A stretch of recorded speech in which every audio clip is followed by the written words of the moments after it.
আসসালামু আলাইকুম guys, welcome back to our mini blog. তো আজকে চলে যাচ্ছি আমি পেয়ারার বাগানে পেয়ারাগুলো প্যাকেট করার জন্য। তো এখানে দেখতে পাচ্ছেন কি পরিমাণ পেয়ারা।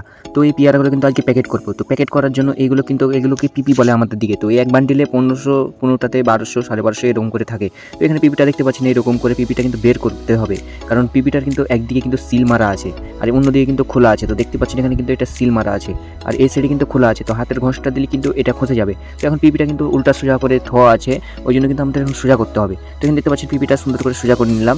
তো এভাবে করে কিন্তু দেখে কিন্তু সোজা করতে হবে, নাহলে কিন্তু উল্টা দিক হয়ে যাবে। তো এগুলো পিনের বক্স। তো এগুলো দেখতে পাচ্ছেন এগুলো পিন। তো এগুলো পিন কিন্তু মেশিনে এভাবে করে ঢুকিয়ে নিতে হবে। ঢুকিয়ে নেওয়ার পর কিন্তু একটা একটা করে এই কোনাটা কিন্তু আগে দমড়ে নিতে হবে। এই দমড়ানোর একটাই কারণ, যাতে গাছে যেতে সুবিধা হয়। তো দমড়ানোর পর দেখতে পাচ্ছেন এখানে একটা গামছা নিয়ে নিতে হবে। নিয়ে নেওয়ার পর কিন্তু এখানে এভাবে করে মাঝাতে বেঁধে নিতে হবে।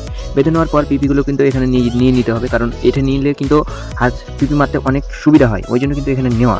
তো দেখতে পাচ্ছেন এখানে পিপিটা নিয়ে নিলাম। তো এখন পিপি মারার সময় পেয়ারাগুলো দেখতে পাচ্ছেন এভাবে করে কিন্তু প্যাকেট করতে হবে। এভাবে করে প্যাকেট না করলে কিন্তু এখন আষাঢ় মাসের সময়, তো এখন কিন্তু এগুলোতে কিন্তু পোকা ধরে যাবে। তো এখানে দেখতে পাচ্ছেন এগুলো আম প্যাকেট করার পর কীরকম লাগে দেখতে। তো দেখতে পাচ্ছেন এখানে প্যাকেট করে দিলাম গোটা গাছটাতে, পুরো একটা গাছে কিন্তু প্যাকেট করে দিলাম। তো এখন দেখতে পাচ্ছেন এখানে অনেক বড় বড় গাছ কিন্তু এগুলো। তো শিহাব কিন্তু এখানে হাতে পাচ্ছে না, অনেক কষ্টর পর কিন্তু এভাবে করে পিপিটা কিন্তু মারছে।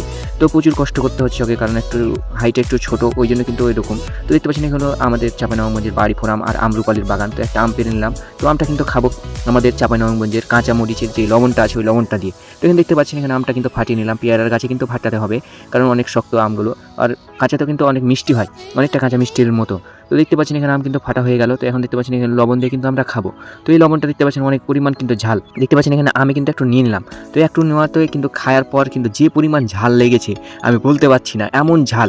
তো অনেক ঝাল, এত ঝাল লবণ কিন্তু আসলে খাওয়া ঠিক না, কারণ এই লবণ কিন্তু প্রচুর ঝাল হয়ে থাকে। তো এখানে গাছটা দেখতে পাচ্ছেন একটু পরে কিন্তু অন্যরকম হয়ে গেছে। তো দেখতে পাচ্ছেন এখানে কি পরিমাণ পিপি মেরেছি। তো এই গাছটাতে কিন্তু প্রায় 200 মতন পিপি মেরে দিয়েছি। তো এখানে দেখতে পাচ্ছেন পিপিগুলো কিন্তু ভালো করে মারতে হবে, কারণ এগুলো কিন্তু পোকা ঢুকে যাবে, ওই জন্য কিন্তু এগুলোকে ভালো করে মারতে হবে।